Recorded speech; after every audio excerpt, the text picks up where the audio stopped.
oo beesha caalamka u sheegay 48 saacadood in xasan sheekh maxamuud dalkan khatar uu gelinayo safaarada uu wareegay wax walba uu wareegay taliyasho baa ka daba yimaada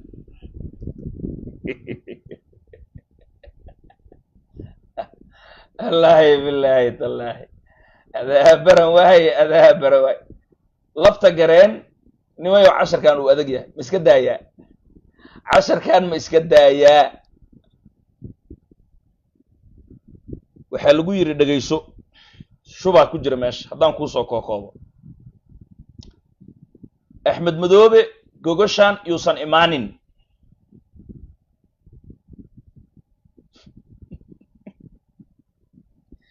bal adi wax ka dheh shaqada hadda loo diray lafta gareen aniga war waa kuu soo koobay waxaan ku dhaha taliya shubaa la soo maray saacadihii ugu dambeeyey abdicasiis lafta gareen gogoshii xasan uu ku baaqaayay ee soomaali ha isugu timaado la yiri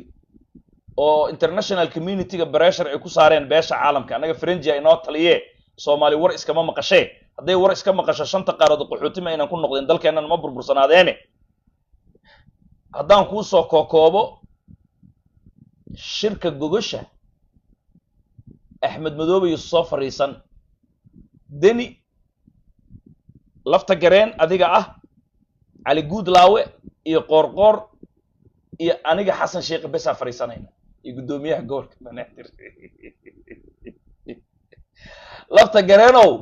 adi shaqada aan ku dirnay waa taas Axmed Madoobe in la keena ma ahaniya inuusan shirkan ka soo qayb galin because already farmaajo wuxuu yiri saamileydii waxaan hanugula wareegsanina saaxiibadii dawlad goboleedeedii ka dhaxaysa waana ognahay macni toos u shira dadka Soomaalidu dawlad goboleedeedii federaalka ku sargo'ayeen 4.5 wax kale oo meesha yaala ma leh shaqada marka lafta gareen loo diray waxa weeye shirkan gogoshan la dhigaayo oo golaha wada tashiga qaran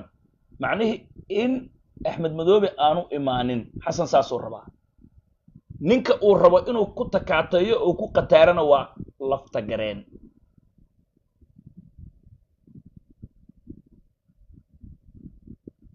waayahay xasan sheekh maxamuud sababta uu rabo Axmed Madoobe inuusan gogosha ka soo qayb galin maxay tahay su'aashaas ay isweydiinaysaa jawaabta hoo marka waxba adigoona daalin xasan wuxuu doonayaa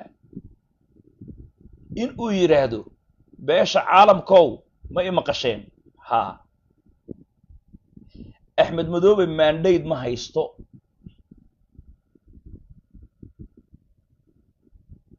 annagu waanu fariisanay ninka mandate-ka haysta hadda waa deni kali ah afartan maamul goboleed waa Kismaayo Baydhabo Jowhar iyo Dhuusamareeb kulanka marka la kulmo kadib ayaan doorasho hadda u wada fasaxaynaa dadban doorashadu waa dadban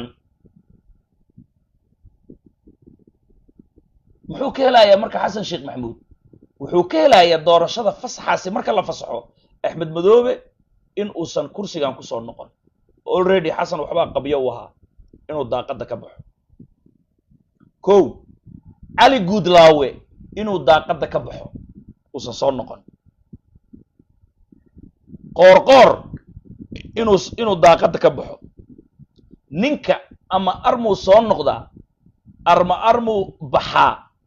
macnaheedu la dhihi karo inuu lafta gareen noqdo oo isaguna shul iyo shal uu galo waayo already shabaabkiisu u diyaarsaday Xasan Hirshabeelle shabaab wada qabsaday you know it galmudug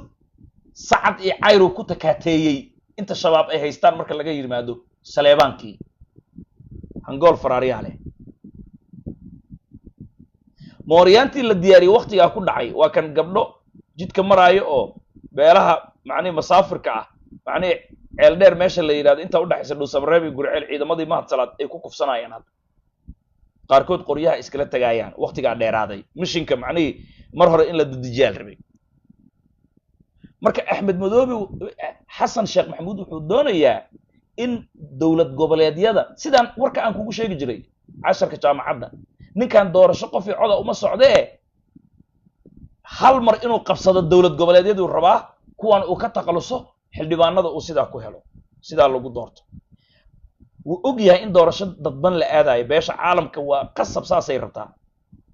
okay haddii taasi ay shaqayn weydana waxaan ku dhahay 135 inuu u celiyo rabaa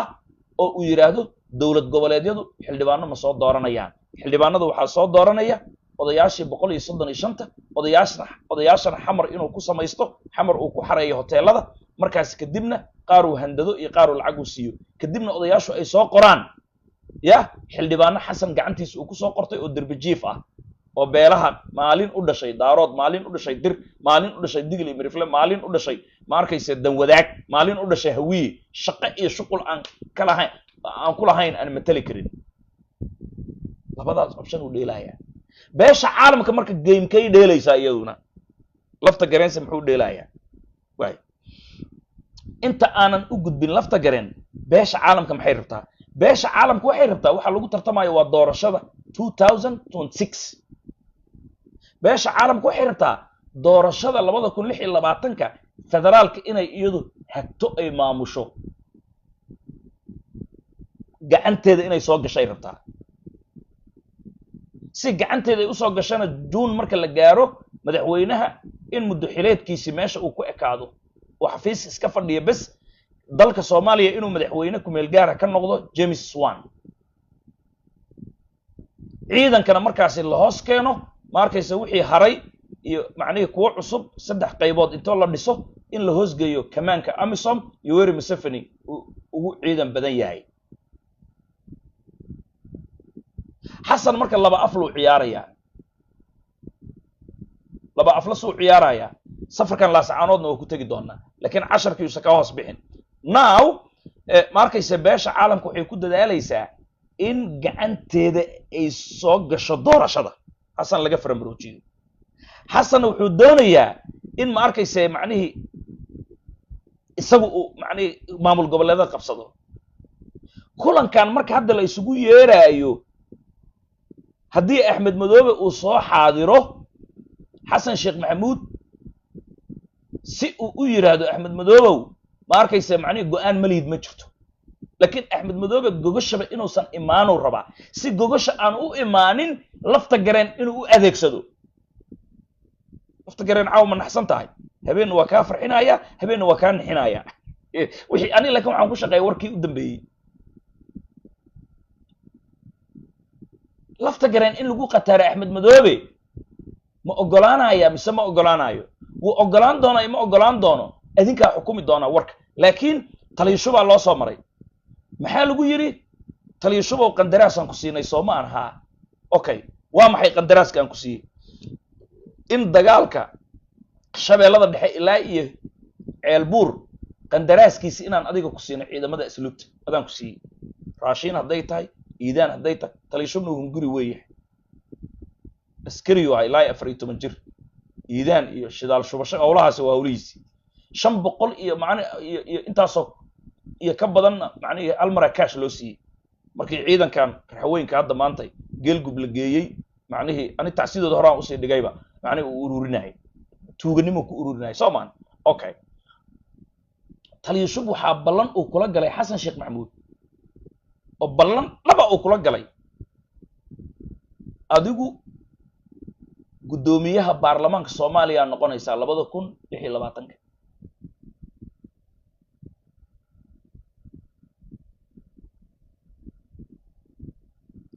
isagana mid kale ku darsaday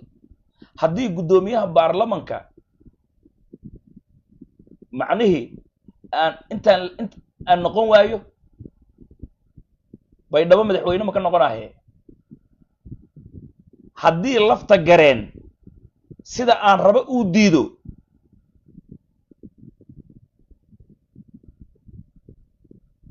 adaa madaxweyne ka noqonahay bay dhabo leeyahay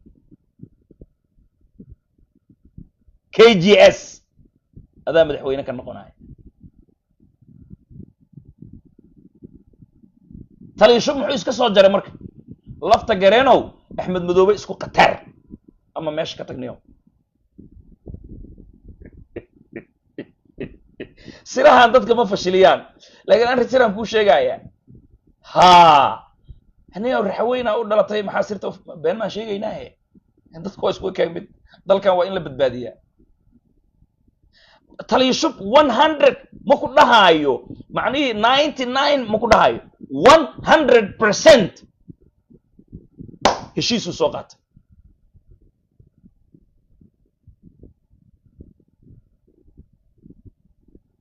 lafta miya ahaa axmed madoobe ku qataaran sida xasan uu rabo shirkan yuusan imaanin ama isaga ta kursiga niyo boorsadaada qaado go ahead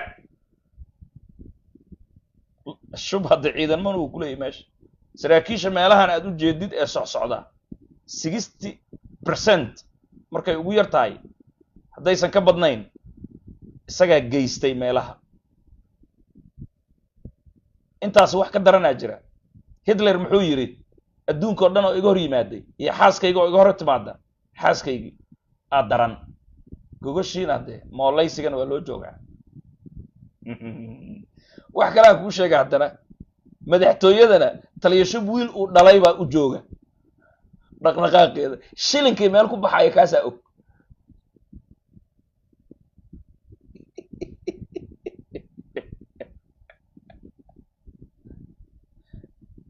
taliya shub wuxuu toos ugu yiri lafta gareenow niyow aan la shaqaysano xasan waxa warkooda ka barxaweyntaan aan la shaqaysano ha boorsadeena buus anagu waxaan waa shaqaysanaynaa raxweynay waxooga waxa laga yaabaa inay dhibsataan caaw laakiin waxba ay dhibsanina warka sida inuu runta idin sheego waxba idinkoo jiifa midiyaysan idinku dhamaanin marka lafta gareen ma ogolaan doonaa mise ma ogolaan doono xukunka adinka leh awlan warkayga ku bilaabay intaasi ma fahamtay okay beesha caalamka maxaa ka soo fulay marka xisaabta markay meesha joogto beesha caalamka saacadii ugu dambeeyay xasan sheekh maxamuud iyo lafta gareen ay ku wareertay haddana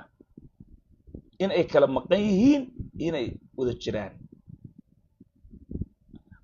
ila beesha caalamka sidaan aniga wax u ogaayo ma oga annaga wax u ognahay way ku wareereen xasan iyo lafta gareen ma isdagaashan yihiin mise way isla jiraan they have confused really of them way ku wareereen markaasaa saacadii ugu dambeeyay waxay iska soo jareen waxay ku dhaheen warniyow xasan iyo laftow idin kala garan mayne waxay dhaheen aan ku sheegay aniga xasan iyo lafta waxaa lagu yiri idin kala garan mayne